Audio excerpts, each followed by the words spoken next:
Yes guys, so we're back at the allotment. Come on. Anyway, let's have a little allotment tour. Let's have a look around and see what we're doing. Loads to be getting on with. In fact, there's tons, but it's just trying to prioritise time, innit, this time of year. You know, the light hours are rubbish. So we'll start off with looking at this polytunnel. It's been battered by the wind. It's not looking good. It's not looking good at all. So we're going to be getting a new one this year in a couple of months, so that's going to be good. So we need to start stripping out this one. I'm going to spin you around, we can have a look. As you can see, it's a bit of a dumping ground at the minute. We've got tons of these pallet collars that have been gifted off a friend, so we need to get these sorted, clear up the mess in here from last year, and then just strip it all back. I mean, look, the wind's absolutely battered it. To be fair, it was only a cheap one, so we're going for something with a bit better quality. So that's number one on the list, is sort of the polytunnel. We're doing all right with collecting water. We're pretty much all full. There's a couple of blue barrels over here that we're going to have to pump out from, see where it collects off here. That's a bit of a dumping ground, so that's going to need tidying. We're going to have to start pumping the water into the barrels just to maximise the water capacity we've got for the summer. These two, we've got two more IBCs here full. We've got one over there half full. Yeah, you can see it's half full, so we're not doing too bad. I think all in all we've got about best part of 9,000 litres, so maybe 10,000 litres. So yeah, we're doing pretty well with that. I mean, look at these here. As you can see, all full. That one's got a hole in at the back though. But I'm tempted with this one here to either bury it in the ground and then plant into it, but put in some sand and stuff, some decent compost, and use it for a carrot planter, or to have it as a raised bed. I'm undecided on that one yet. And that leaves us with this big expanse here. So obviously the raised beds and stuff, with these are all the pallet collars we've been using. I'm just looking at, we're getting a greenhouse, maybe putting the greenhouse either up that side or over there. Maybe, I don't know. Yeah, probably that side, because it gets battered here with the wind. As you can see, it's quite exposed on the other side of the hedgerow. We've got a pond in the corner, which is obviously good for attracting wildlife. Little bird stand, but I need to find a better place for that. We'll just put that there over the winter.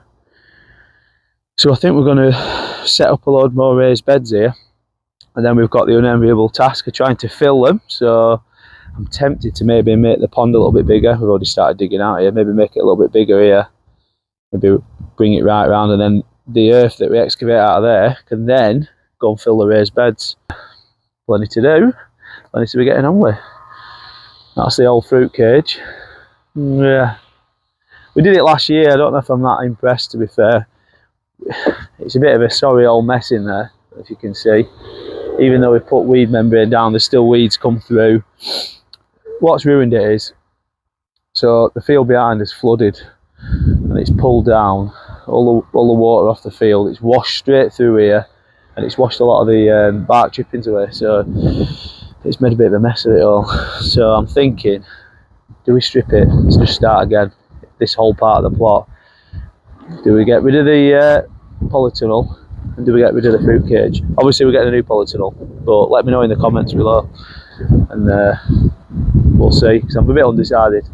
And then we've got a bit of a dumping area over there, but I think I'm going to put the greenhouse over there, just because it's a little bit more sheltered. So we've got absolute tons to be doing, and at the moment it feels like we haven't got enough time to be doing it. What we got growing at the minute, so we've got onions and garlic, and that is it. Because we've got some leek here, a bit past the best, to be fair, but last year we were absolutely plagued with squirrels and rats.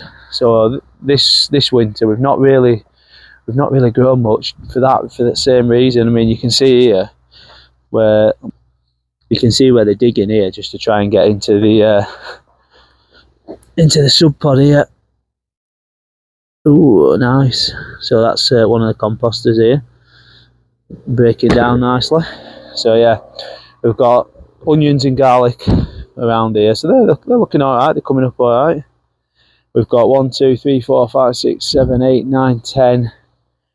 10 beds there, plus them 3, maybe 13 altogether, that are just dormant, nothing in them. They need stripping out, they need a good layer of, see all the perennial weeds on there, you know.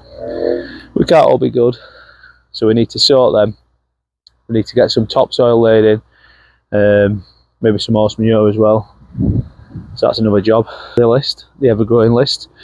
So yeah, I think sometimes I find it easy, I think, if you write stuff down. I don't know about you, but sometimes it's a bit, I sort of think these ideas up and then, you know, they sort of run away with you and then you forget to do them, or other stuff gets in the way. But I'm going to make a list. That's my job, I think, tonight. Make a list, to-do list at the allotment, and sort of prioritise things and get stuff done.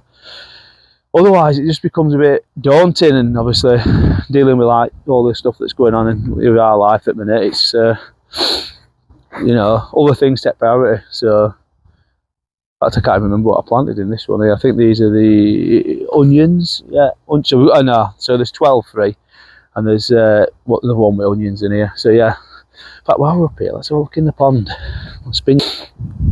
So it don't look much now, and I mean there's some absolute stonking weeds here, but it's probably about 2 foot in the middle there. See, there's a big pot there that's just sort of at the top. It's about 2 foot deep. I'm not really sifted through it because I don't really want to disturb it, but there was frogs in it. We put frogs in it last year, and we've put quite a few newts in from obviously other people's ponds and stuff that were clearing them out, or if they were moving. So there should be quite a bit of wildlife in here, but I don't want to disturb it. I'll maybe wait till the spring. It's still quite cold. So yeah, definitely like having the pond though. Seems to attract a lot of other bits of wildlife, you know, birds and stuff, which are obviously crucial to an allotment, getting rid of some of the pests, because obviously we don't come down here, not every day, maybe in summer we do, but I've not been down for a good few weeks. This is an area we definitely need to sort out. This is it's sort of the back end of the fruit cage, but it's a bit of a dumping ground. So the plan was down here, move some of these bits of timber out of the way. The plan down here was to just put a line of fruit trees and sort of have it as a sort of a windbreak, because obviously this used to be a big hedgerow, just a windbreak from the wind coming over. But obviously I've had to use it for like the pallet storage and just crap down here. But you know, it's a bit of a mess. But I'm thinking, if I take this away, we can just burn it all, or we can keep some of the pallets, and obviously sort that area out just there at the back. And it might be looking alright, but it just gets overrun with weeds. You can see here the weeds were they were waist high easily. You couldn't really pass through it. So obviously now everything's died back, I think it's going to need sorting. So yeah, we've got tons to do, absolute tons. That's not even to mention clean the shed out, one of the boring jobs of the plot. So yeah, we've got plenty to be getting on with. So we'll see how we get done. Sorry, over the next, give it a couple of months. So watch this space. Anyway, if you like this video and you want to see how we're getting up to, like and subscribe in the comments, or wherever it is. In fact, I've got my drone with me, so let's take it up and let's see what it looks like from above. Come on.